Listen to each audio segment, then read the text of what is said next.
ভালো লাগলে please subscribe করো, পাশের বেল আইকনটা অবশ্যই প্রেস করো, যাতে নতুন কোনো ঘটনা আসলে তোমাদের কাছে সবার আগে চলে আসে। আর পুরনো বন্ধুদের কাছে একটা ছোট্ট অভিযোগ, তোমরা ঘটনাগুলো শোনো, তোমরা একটা লাইক করো, একটু কমেন্ট করো।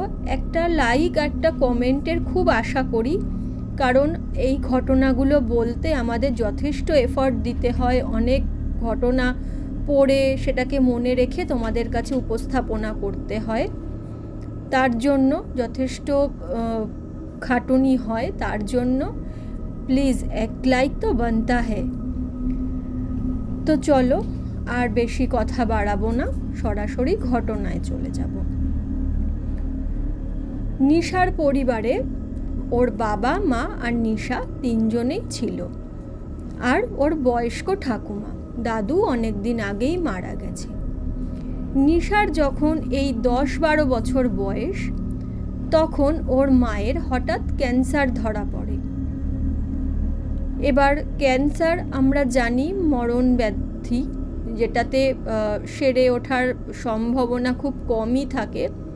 কোনো রকমে টেনে টুনে ওই বছর 3-4 ওর মা ছিল, তারপরে সে নিশার থেকে সেই দূরের দেশে চলে যায়। তো নিশা তখন অনেকটাই ছোট। ওর বাবা, নিশা আর ঠাকুমার যথেষ্ট বয়স হয়েছে। এবার ওর বাবা অফিস যায়, তার একটা রান্না বা ঘরের কাজ একটা মহিলার তো খুবই দরকার। তো প্রথমে তো কাজের লোক দিয়েই বেশ 1-2 বছর চলল। তারপরে পরিবার থেকে ওর ঠাকুমা সবাই চাপ দিতে থাকে নিশার বাবাকে বিয়ে করার জন্য। তখন নিশার বাবা কিছুটা নিমরাজি হয়েই বাধ্য হয়ে বিয়ে করেছে, নতুন স্ত্রী এসেছে, কিন্তু ওই যে কপালের ফের মানুষকে কোথায় নিয়ে যায়। বেশ দিব্যি নিশারা ছিল। ওর মা চলে যাওয়ার পরে ঠাকুমা, নিশা, ওর বাবা বেশ ভালো মতনই সংসার করত, কোনো অসুবিধা ছিল না। কাজের লোক রাখাই ছিল, কারণ ওর বাবা একটা ভালো সার্ভিস করত, যার জন্য ওদের আর্থিক কোনো অনটন ছিল না। রান্নার লোক ছিল, ভালোই ছিল। কিন্তু ওই মানুষের বুদ্ধি সবসময় যে ভালো পরামর্শ দেবে সেটা তো হয় না। সবাই পরামর্শ দিল, একমাত্র মেয়ে, বড় হচ্ছে, একটা মায়ের দায়িত্ব দরকার, একটা মানে গার্জেন দরকার স্কুলে যাওয়া, কলেজে যাওয়ার জন্য। তারপরে বাবা যেহেতু থাকে না বাড়িতে সারাদিন, ওর ঠাকুমারও বয়স হয়েছে যথেষ্ট। সেই বিয়েটাতে কিন্তু আসলে নিশার ভালো হলো না, উল্টে ক্ষতিই হলো। সৎ মা এসে নিশাকে তো দেখেই না, ওর ঠাকুমাকেও দেখে না, এবং বাবার সাথে নিত্য নৈমিত্তিক এই মেয়েকে নিয়েই অশান্তি লেগে থাকে। নিশার খুব মনে এটা নিয়ে কষ্ট। এরকম দিনের পর দিন চলতে থাকে। নিশা খুবই ভেঙে পড়ে। নিশা একদিন এরকমই বাড়িতে বাবার সাথে খুব অশান্তি হয়েছে নিশাকে নিয়েই, কারণ ওর মা যাকে নিয়ে এসেছে, সৎ মা, সে কিছুতেই নিশাকে মেনে নেবে না, খালি বলে তাকে হোস্টেলে পাঠিয়ে দাও। এবার যে বিয়ে করেছে সে তো দেখেই এসছে যে তার ঘরে একটি মেয়ে সন্তান রয়েছে, এবং সে যথেষ্টই বড়। এই বড় অবস্থায় তাকে হোস্টেলে কেন পাঠাবে? তার তো কোনো অসুবিধা হচ্ছে না এখানে সে কলেজে ভর্তি হয়েছে, কলেজ করছে, তার কিসের অসুবিধা? বাবা রয়েছে, ঠাকুমা রয়েছে। কিন্তু ওই মানুষের কূট বুদ্ধিতে যা হয়, কিছুতেই মেয়েকে দেখবে না। এরকমই একদিন কলেজ ফেরার পথে নিশার খুব মন খারাপ। ও কি করেছে, গঙ্গার পাড়ে গিয়ে বসে আছে আর খুব কাঁদছে। খুব কাঁদতে আর মনে মনে খালি বলছে যে, হে ঈশ্বর, তুমি আমার মাকে নিয়ে নিলে, আমি কিছু বললাম না তোমায়, আমরা সবই নিয়তি মেনে নিয়েছিলাম। আমাকে কি ভালোবাসার কেউ নেই? কেন মা আমাকে ভালোবাসতে পারে না? বাবা যার জন্য এখন দোটানার মধ্যে পড়ে আছে, সে সংসার বাঁচাবে না মেয়েকে দেখবে। যদিও তার বাবা খুবই ভালো, সে মায়ের কথা একদমই শোনে না, সে বিয়েটাই করেছিল লোকের চাপে পড়েই, আত্মীয় স্বজন তার মায়ের চাপে পড়েই বিয়েটা করেছিল। কিন্তু তবু একটা সংসার করার পরে ভেঙে দেওয়া, সেটা নিয়েও তার বাবা খুবই চিন্তিত। তাই নিশার খুব মনে কষ্ট হচ্ছিল, আর ও জোরে জোরে কাঁদছে গঙ্গার পাড়ে বসে, আর ওপরের দিকে আকাশের দিকে তাকিয়ে বলতে থাকে যে হে ঈশ্বর, কেন এটা করলে আমার সাথে? আমি তো ভালো মাই চেয়েছিলাম, মা কি আমাকে একটুও ভালোবাসতে পারে না? আমাকে কি ভালোবাসার কেউ নেই? যাই হোক, এরকম অনেক কান্নাকাটির পর সন্ধে হয়ে এসছে। বেশি সন্ধেবেলা করে গঙ্গার পাড়ে তো আর বসে থাকা যায় না। ও আস্তে আস্তে বাড়ি চলে এসছে। বাড়িতে আসার পরে 1-2 দিন কিছু বুঝতে পারেনি, দিব্যি কলেজ করেছে, বাড়ি এসছে। এবার 2-3 দিন পরের থেকে হঠাৎ করে নিশার মধ্যে একটা পরিবর্তন সবাই লক্ষ্য করছে। কি না, ও সন্ধেবেলা হলেই ও নিজের ঘরের গেটটা বন্ধ করে আলো নিভিয়ে দিয়ে চুপচাপ ঘরের মধ্যে বসে থাকে। এবার বসে থাকে না কি করে সেটা কেউ জানে না, কিন্তু ঘরের গেটটা বন্ধ করে দেয় সন্ধেবেলা হলেই। এবার ঠাকুমা বয়স্ক মানুষ, সে যথেষ্ট খেয়াল রাখে, কিন্তু সে কতবারই বা উঠে উঠে দেখবে যে নিশা কি করছে। আর ওর মায়ের কথা তো বাদই দেওয়া যাক, কারণ সে যা করছে মেয়ে, তার কোনো দিকেই হুঁশ নেই। এইরকম 3-4 দিন লক্ষ্য করার পরে ঠাকুমা একদিন ঠিক করেছে যে ঠাকুমা দেখবে যে সন্ধেবেলা হলেই মেয়ে কেন ঘরে ঢুকেই দরজা বন্ধ করে দেয়, অন্ধকার করে দেয়। প্রথম 2-3 দিন তো ভেবেছে যে ওর মনটা খুব খারাপ, হয়তো এইসব বাড়ির পরিবেশের জন্য, তাই ঘরে ঢুকে দরজা বন্ধ করে দেয়। কিন্তু ঠাকুমা জানে যে ও পড়াশোনায় খুব সিরিয়াস ছিল, আর কলেজ থেকে আসার পরেও সন্ধেবেলা চাটা টিফিন খেয়ে ও পড়তে বসতো, আর পড়তে বসতো ঠাকুমার পাশেই এসে বসতো। ঠাকুমা ওই বসে বসে হরির নাম জপ করতো মালা নিয়ে, আর ও ঠাকুমার পাশে এসে বসে ও বই নিয়ে পড়াশোনা করতো। ও নিজের ঘরে একা বেশিক্ষণ থাকতো না। কিন্তু এই 3-4 দিন ঠাকুমা লক্ষ্য করছে ও আর পড়তে বসছে না, কলেজ থেকে এসেই ও কিন্তু খাচ্ছেও না, একদম সন্ধে হলেই ওই ঘরে ঢুকে দরজা বন্ধ করে দিচ্ছে, লাইট অফ করা। এবার 3-4 দিন বাদে এবার একদিন তো ঠাকুমার সন্দেহ হবেই যে এরকম কেন করছে মেয়েটা, কারণ ওকে তো সব ঠাকুমা তো খুবই ভালোবাসে। মা নেই মেয়েটার, সৎ মাও নিয়ে আসলো, সেও দেখে না। ঠাকুমা তো মনে মনে একটা সবসময় তার একটা মানে গিল্টি ফিল কাজ করছে যে আমি কেন এত বড় সর্বনাশ ছেলের আর নাতনির করলাম।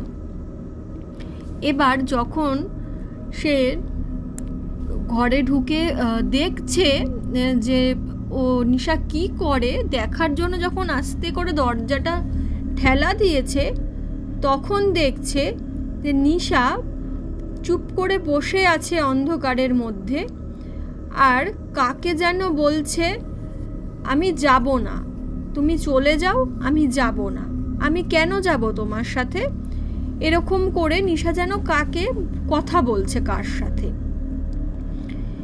ব্যাপারটা ঠাকুমার না ঠিক ভালো ঠেকলো না। রাত্রে যখন ওনার ছেলে আসলো তখন বলল যে দেখ বাবা, এরকম মেয়েটা রোজ সন্ধেবেলা হলেই অন্ধকারে করে ঘরে গিয়ে বসে থাকে, আর আমি আজকে গিয়ে দেখলাম যেরকম ও অন্ধকারের মধ্যে বসে আছে আর কাকে যেন বলছে যে আমি যাব না, তুমি চলে যাও। কেন যাব আমি তোমার সাথে? কি ব্যাপার বলতো? এখন ওর বাবা ভাবলো যে আসলে বাড়িতে এরকম প্রবলেম, ওর মাইন্ডটা বোধহয় খুব ডিস্টার্ব, তো ওকে একটু সাইকিয়াট্রিস্টের কাছে নিয়ে যাওয়া হলো। সাইকিয়াট্রিস্ট দেখানো হলো, কাউন্সিলিং করানো হলো, কিছু মেডিসিনও দেয়া হলো, কিন্তু সেরকম কোনো উন্নতি কিন্তু ওর হলো না। বুঝতেই পারছে না ডাক্তার যে সমস্যাটা কোথায়। ওর অ্যাকচুয়ালি সাইকিয়াট্রিক কোনো প্রবলেম নেই, সেখানে বোঝাই যাচ্ছে কাউন্সিলিং করে যে ওর ভিতরে কোনো সমস্যা নেই। তাহলে সন্ধেবেলা করে ও এরকম বিহেভটা কেন করছে? এবার এরকমভাবে তো দিন যাচ্ছে, আস্তে আস্তে মেয়ে তো খুবই অসুস্থ হয়ে পড়ছে, এরকম কড়া কড়া মেডিসিনও চলছে, ঘুমের ওষুধ চলছে, কিন্তু ওই একই জিনিস সন্ধে হলে ও ঘরে গিয়ে অন্ধকার করে বসে থাকে। এবার ওর বাবা তো বুঝে উঠতে পারছে না একা সে কি করবে। এরকমই একদিন ও কলেজ গেছে, হঠাৎ কলেজ থেকে ওর বন্ধুরা ফোন করেছে যে নিশা হঠাৎ নাকি কলেজে সেন্সলেস হয়ে পড়ে গেছে। তো ফোন করাতে ওর বাবা অফিস থেকে তড়িঘড়ি ছুটে কলেজে গেছে মেয়েকে আনতে। এবার মেয়েকে যখন বাড়ি নিয়ে এসছে, প্রায় সে মানে তার কোনো হুঁশ নেই, জ্ঞান নেই। বাড়ি এসে পড়ে ডাক্তার দেখানো হলো, তো ডাক্তারও সেরকম ইনিশিয়ালি কিছু বুঝতে পারলো না যে ওর সমস্যাটা কি হলো, কেন সেন্সলেস হয়েছে। তা সবাই মেবি ভাবলো প্রেশার ফল করেছে তার জন্য। তো 1-2 দিন ও আর কলেজে গেল না। কিন্তু ব্যাপারটা ঘটলো কি, ও এরকম মাঝে মাঝেই সেন্সলেস হয়ে পড়ে যাচ্ছে।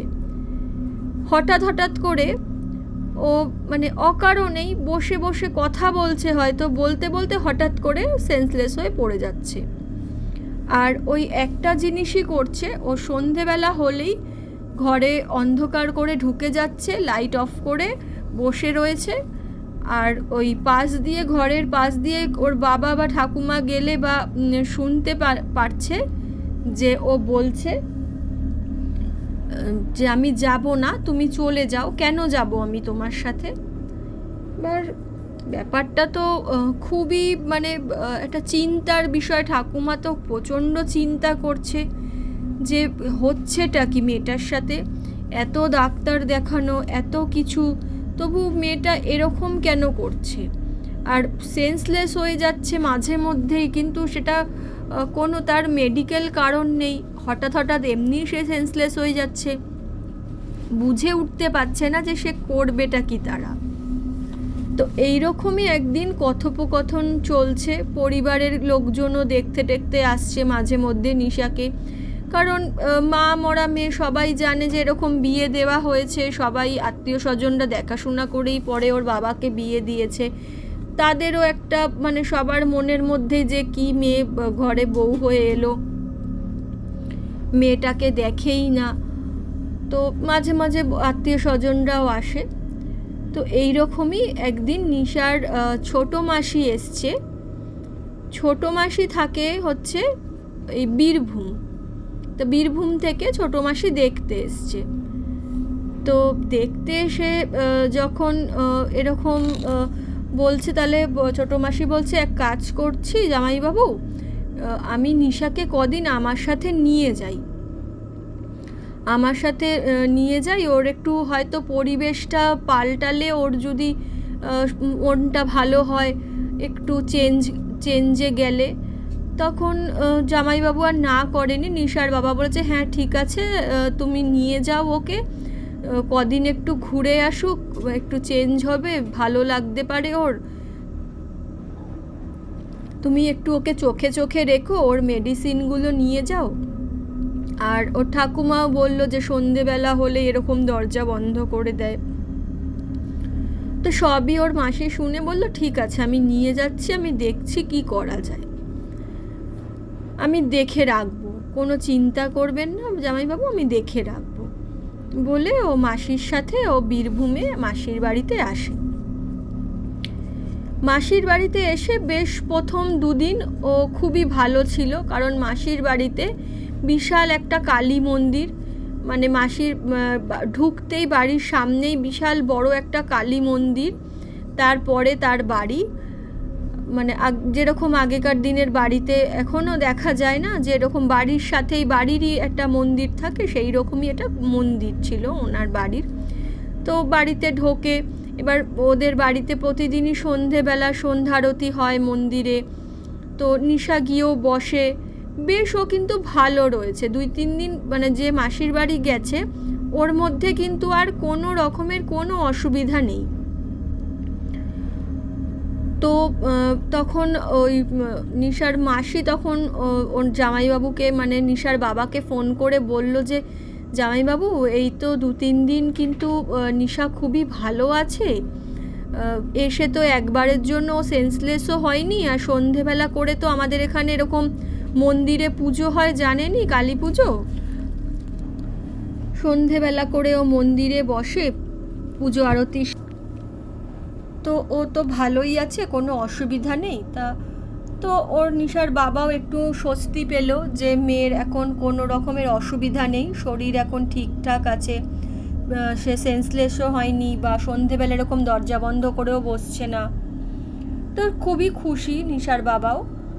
তো বেশ 7 দিন ও মাসির বাড়িতে থাকলো, এবং মাসির বাড়িতে থাকাকালীন নিশার কিন্তু কোনো রকমের কোনো অসুবিধা কিন্তু কিচ্ছু হচ্ছিল না, একদম ও সুস্থ স্বাভাবিক।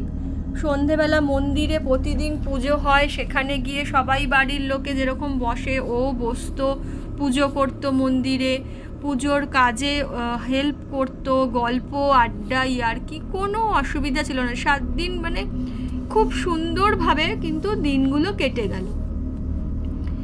তখন ভাবলো যে তাহলে ঠিক আছে, হয়তো ওর একটা চেঞ্জের দরকার ছিল, সেজন্য কোনো অসুবিধা হয়নি।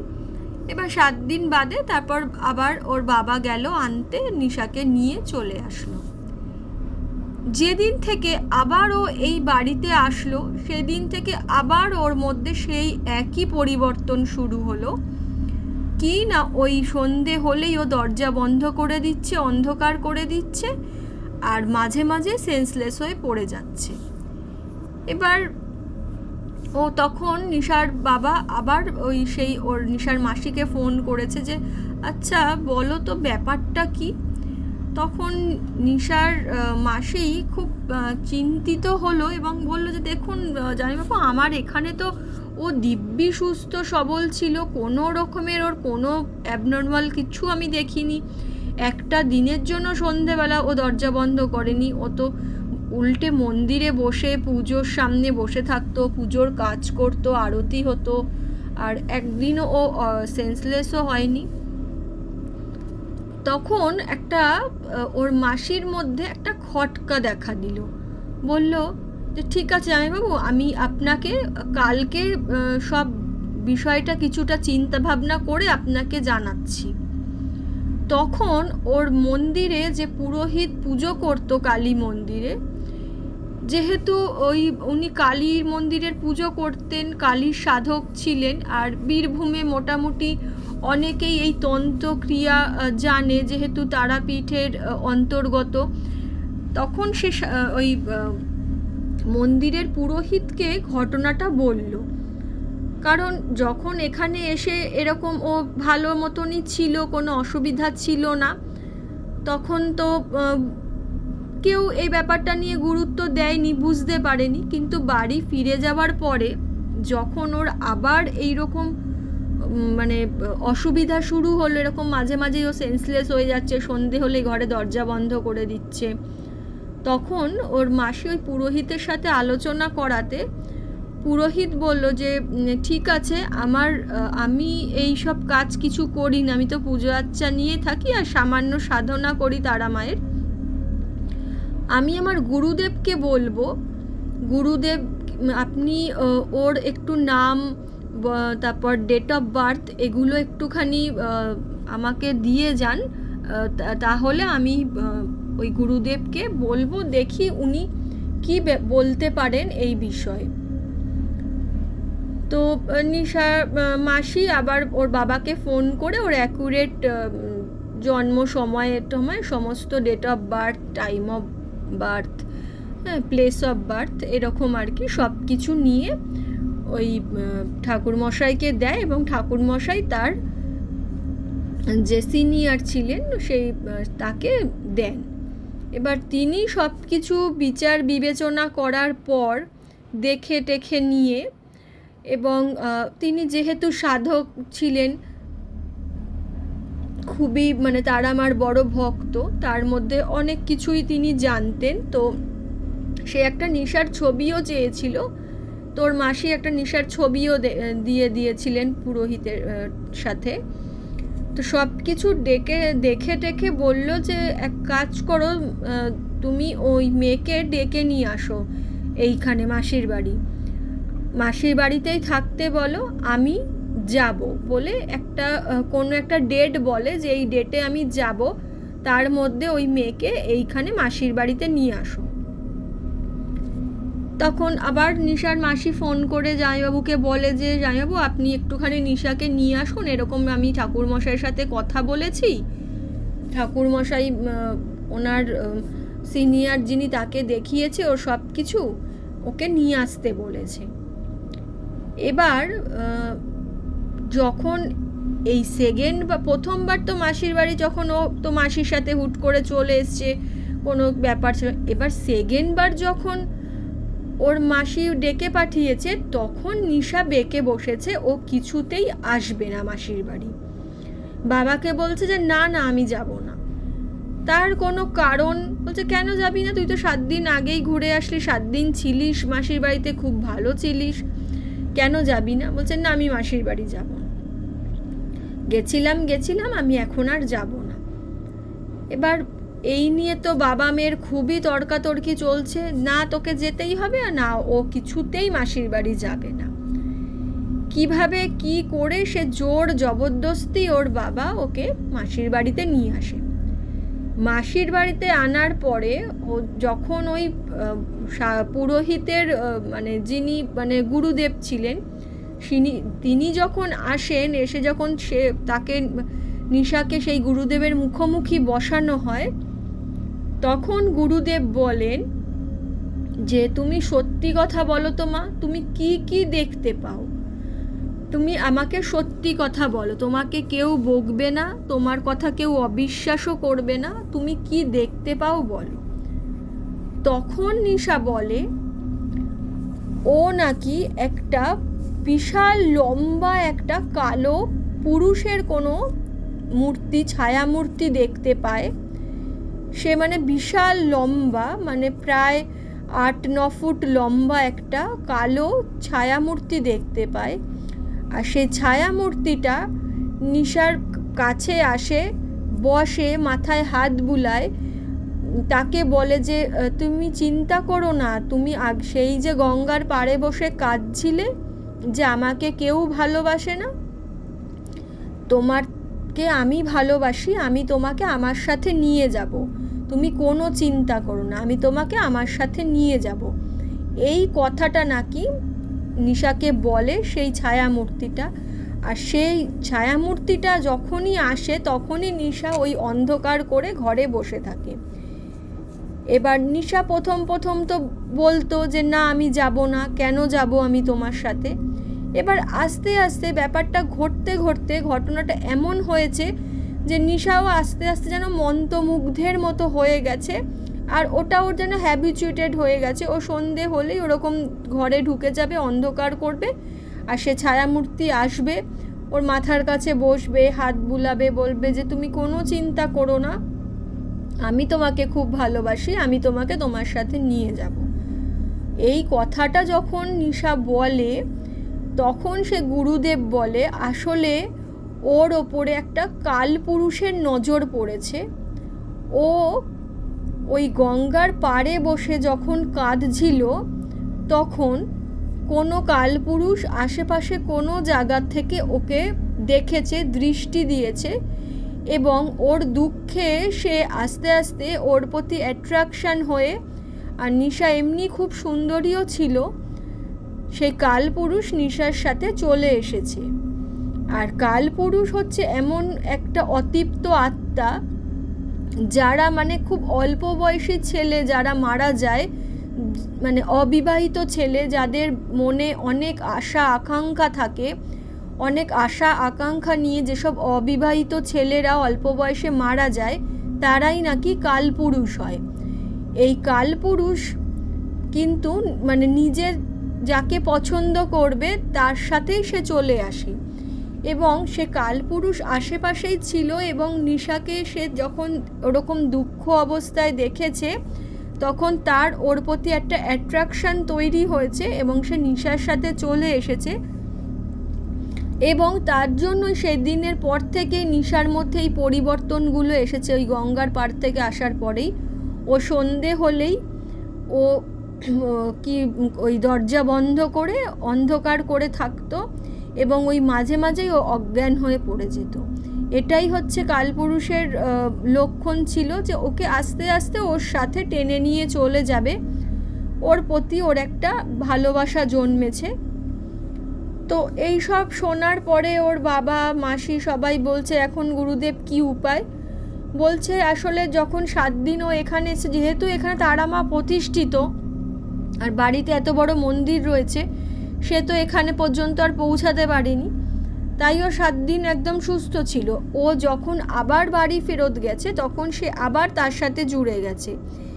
এবার যেটা করতে হবে, আমি একটা বড় করে যজ্ঞ করব এবং ওকে কিছু মাদুলি তাবিজ পরিয়ে দেব, সেটা ওর সাথে থাকবে যতদিন এই সমস্যার সমাধান হবে।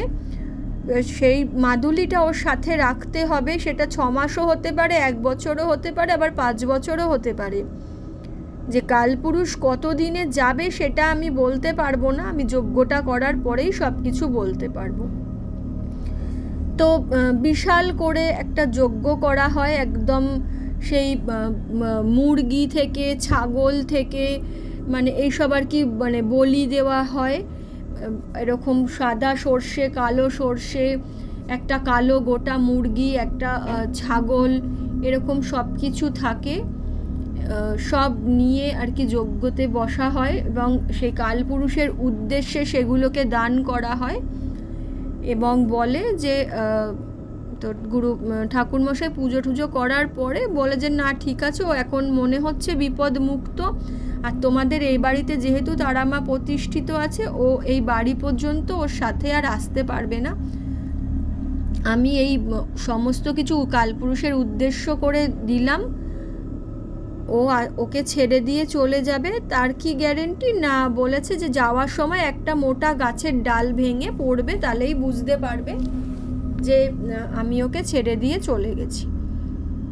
তো যাই হোক, সব বিশাল বড় করে যজ্ঞ করা হয়, সমস্ত কিছু দান করা হয়, এবং যজ্ঞ শেষে দেখা যায় যে হ্যাঁ, বাড়ির পিছনে একটা বড় গাছের ডাল ভেঙে পড়ল, এবং ওই গুরুদেব নিশাকে মাদুলি বানিয়ে দিয়েছিল এবং বলেছিল ও মাদুলিটা ধারণ করে রাখতে। কতদিনে কালপুরুষ যাবে, আবার ফেরত আসবে কিনা সেটা কেউ বলতে পারে না, কিন্তু সেটা ওকে ধারণ করে রাখতেই হবে। তো আপাতত নিশা এই ঘটনাটা আমাকে পাঠিয়েছে। নিশা বলল যে দিদি এখন 6 মাস হয়ে গেছে, আমি এখনও মাদুলিটা পরেই আছি, এখন অবধি আমার সাথে কিছু ঘটেনি। তো আমরা সবাই নিশার সুস্থতা কামনা করব, যাতে ও আগামী দিনও ভালো থাকে। তো বন্ধুরা, ঘটনাটা কেমন লাগলো তোমাদের অবশ্যই জানিও, আর ভালো লাগলে অবশ্যই একটা করে লাইক আর কমেন্ট করো। আজকে এইটুকুই, আবার দেখা হবে অন্য কোনো এপিসোডে।